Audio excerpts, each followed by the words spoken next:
Welcome to another English podcast provided by LingExam Language Academy. You're listening to Asking for Directions in English, the complete B1 guide to navigating new places, provided by lingexam.com. So, let's imagine this scenario. You've just arrived in a new city, it's exciting, maybe you just got off the train, but then, oh no, you pull out your phone and the map app just isn't working, or maybe you just want to talk to a real person, get a local tip. That feeling, right, when you're not quite sure where your hotel is, or that museum you wanted to see, or even just where to grab a coffee. It happens to everyone, I think. So our mission today is to give you, the listener, the essential B1 English skills you need. Skills to confidently ask for directions and actually understand the answers. It's not just about finding your way, it's about feeling more independent, more secure wherever you are. Super useful for business travel, study, holidays, whether you're in a huge airport or just a small town. Yeah, that's absolutely right. It's funny that sometimes we focus so much on complex grammar, but asking for directions, that's such a fundamental skill. It's about navigating your immediate world, which is, pretty basic when you're somewhere new. And even if your English isn't perfect, getting this right builds so much confidence. It really unlocks that everyday communication. This guide is basically everything you need to get the hang of it. Okay, let's break it down then. Before we can even start asking, we need the basic words, the building blocks, the nouns, the verbs. What are some of the really key words we need to get started with? Definitely. Okay, so think nouns first. You've got street and road. Pretty similar, right? Go down this street, you'll hear both. Maybe road for bigger ones sometimes. Then there's the corner. Simple. Turn left at the corner. Right, the corner. And really important for safety, crosswalk. Or you might hear zebra crossing in the UK. Use the crosswalk. Crosswalk, got it. And what about block, like go straight for 2 blocks? I feel like that one's a bit tricky. Good point. Block is very common in, say, American English for that space between 2 streets, especially in cities with a grid layout. You might not hear it so much in Europe. They might say, keep going for 100 meters or past 2 shops. Okay, so it depends where you are. Exactly. Good to know those little differences. Then there's intersection or crossroads, where roads meet. At the intersection, turn right. And of course, traffic lights.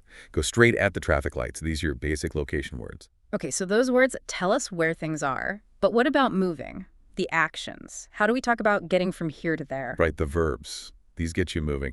The most common are probably go, walk, or drive, depending on how you're traveling. Go straight ahead is probably the most basic instruction. Straight ahead. To change direction, it's always turn. Turn left at the traffic lights or turn right. If you need to get to the other side of the road, you cross it. Cross the street. If you need to keep going past something, we use continue, like continue past the school. Continue past. And a really common one, especially for turns, is take. Like take the second street on your left. Wait, the second left, right? Yeah, these action words are just as crucial as the nouns. Okay, vocabulary sorted. Now, this is where it gets interesting for me, actually starting the conversation. How do we approach someone? What are the magic questions to get help without sounding, demanding or lost? Politeness is absolutely key here. A great start is always, excuse me, can you help me? Yeah. Simple, polite, then you can say what you need. I am looking for the museum. Excuse me, can you help me? Okay. Or more direct questions like, how do I get to the train station? Or can you tell me the way to the city center? If you're not sure how close something is, you can ask, is there a supermarket near here? Oh, that's useful. Or even better, is it within walking distance? Yeah. That tells you if you need transport. Within walking distance. I like that one. And politeness. You mentioned it's key. Does excuse me work everywhere? Pretty much, yes. Excuse me is universally understood as polite for getting attention. The tone matters, of course. Keep it friendly. Right. Another good one is, sorry to bother you, but... And always finish with thanks. Thank you very much, or I really appreciate your help. Honestly, most people are happy to help, if you ask nicely. That's true. I remember being so nervous once I just sort of pointed at my map. So asking for clarification is important, too, if you don't understand. Oh, absolutely. Don't ever feel bad about asking for clarity. Could you please show me on the map? Is great, if you have one. If they talk too fast, which happens. Yeah, often. Just say, can you repeat that, please? Or even, could you speak more slowly, please? It's much better than just guessing and going the wrong way. Definitely. So let's put this all together. We've got an example here, right? Maria in London looking for the British Museum. Yes, it's perfect little dialogue. Maria starts exactly right. Excuse me, could you help me, please? Polite opening. The local person responds. And Maria asks clearly, I'm looking for the British Museum. How can I get there from here? Nice and direct. And then the local gives really clear step-by-step directions, uses all those words we talked about.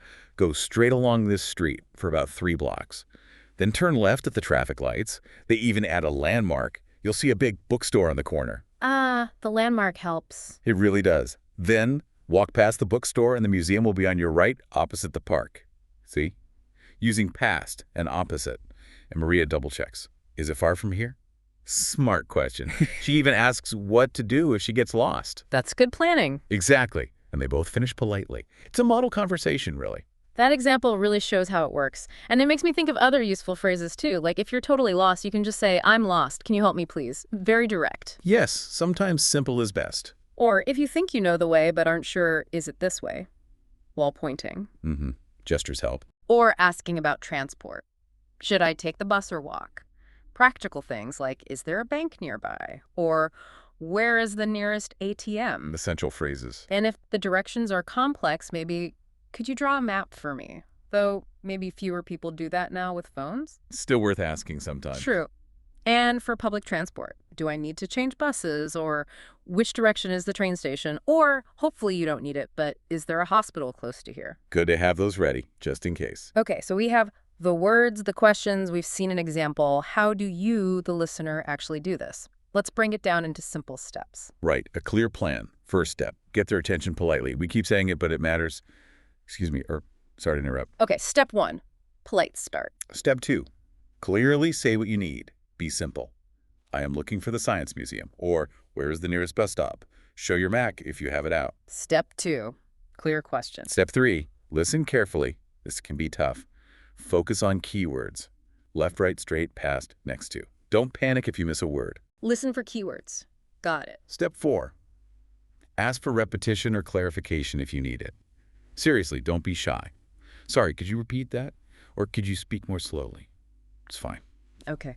Don't be afraid to ask again. Step 5, repeat the directions back. This is super helpful. Okay, so I go straight, turn left at the bank, and it's next to the park, right?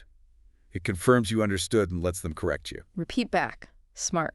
And finally, step 6, thank the person, always. A sincere, thank you so much, or thanks for your help, makes a difference. Perfect. 6 clear steps.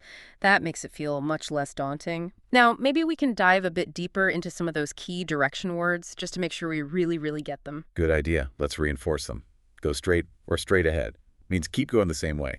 Go straight ahead for 2 blocks, or go straight on. Straight on now. Turn left, turn right. Basic turns, turn left at the traffic lights. Easy enough at the corner. On the corner, where 2 streets meet, there's a cafe on the corner. Past means go beyond something. Go past the supermarket and it's on your left. Opposite, across from, means on the other side of the street. Yeah. The library is opposite the park. Opposite the park. Okay. Next, beside, for things right beside each other. The pharmacy is next to the bakery. Between, if something is in the middle of 2 other things. The hotel is between the bank and the post office. Between? Makes sense. And behind, at the back of. Sure. The car park is behind the building. Yeah. And in front of, facing the front, the bus stop is in front of the cinema. Got it. And you mentioned block before. What about intersection again and maybe roundabout? Right. So block is that distance between streets, common in grid cities. Yeah. Go straight for 3 blocks. An intersection, or crossroads, is just where roads cross. Turn left at the next intersection. And a roundabout is that circular junction. Very common in the UK and Europe. You'll hear instructions like, take the second exit at the roundabout. The second exit. That can be tricky. It can. You have to count carefully. And one more super useful word. Landmark. A big, easily recognizable place. It's near the big clock tower. Landmarks are your friends. Definitely look for landmarks. That's great advice. And there are other ways people might phrase things too, right? Oh, absolutely. You might hear things like, walk up the hill until you see a red building. Or just take the second right. Second right, okay. Or for distance, it's about a 5-minute walk from here. Very helpful. Or for buses, take bus number 23 and get off at Central Park. So yeah, lots of variations, but the core words are usually there. That really covers the vocabulary well. But, even with all the right words, things can still go wrong, can't they? It's easy to get flustered. Oh, for sure. It's totally normal to face challenges. Let's talk about common problems and solutions. Problem 1, you don't understand the answer, Maybe they spoke too fast or used words you don't know. Happens all the time. The solution, just ask politely. Sorry, could you say that again slowly? Or, sorry, I didn't understand that word. Okay, just ask. Problem 2. You don't know the area. Street names mean nothing to you. Solution, ask for landmarks. Is it near a big church? Or, point your map. Can you show me around here? Use landmarks or the map. Good. Problem 3. Getting confused, the directions are just too long or complicated, happens easily. Yeah. Solution. Try to write them down quickly.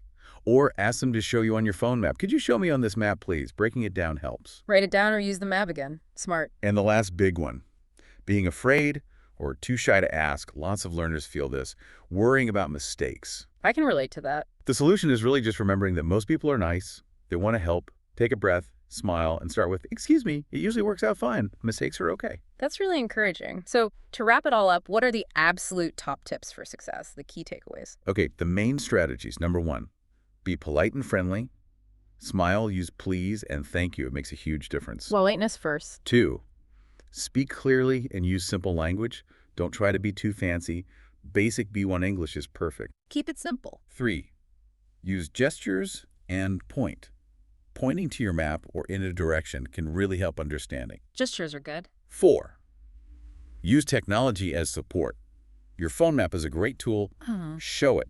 Ask, am I going the right way? Use the phone map. 5, repeat the directions back. We said it before, but it's worth repeating. Confirms everything. Repeat back. Crucial. 6, learn key phrases beforehand. Practice the questions and direction words. It builds confidence. It just makes perfect. 7, don't worry about mistakes. Seriously, everyone makes them. It's part of learning. Just communicate your need. Don't stress about mistakes. And finally, 8, thank the person. Always end with appreciation. Great summary. And I know the source material also suggests things like practicing a dialogues, maybe role-playing, finding a cafe, and listening to travel podcasts or watching videos. Lots of ways to keep practicing. Exactly. Practice is everything. Well, that brings us to the end of our guide. You should now feel much more equipped with those B1 skills for asking and understanding directions in English. You're ready to navigate. Absolutely. Just remember, practice is key. The more you actually use these phrases, maybe even just practicing in your head or with a friend, the more natural it will feel. Next time you're traveling or exploring somewhere new, you'll be much more prepared to ask for help and understand what people tell you. It really opens things up. And if you're ready to tackle another common English situation, there's a great article waiting for you on the LingExam Language Academy website. It's a full tutorial called Ordering Food at a Restaurant. Super useful. So visit lingexam.com to find that article and loads more valuable content. Keep improving your English with step-by-step guides and real practice. And here's something to think about. When you ask for directions, you're not just getting information. You're making a small connection with a local person. What interesting little moment or insight might come from that brief interaction? It's more than just finding the way, isn't it? That's a lovely thought. Keep learning, stay curious, and enjoy your English journey.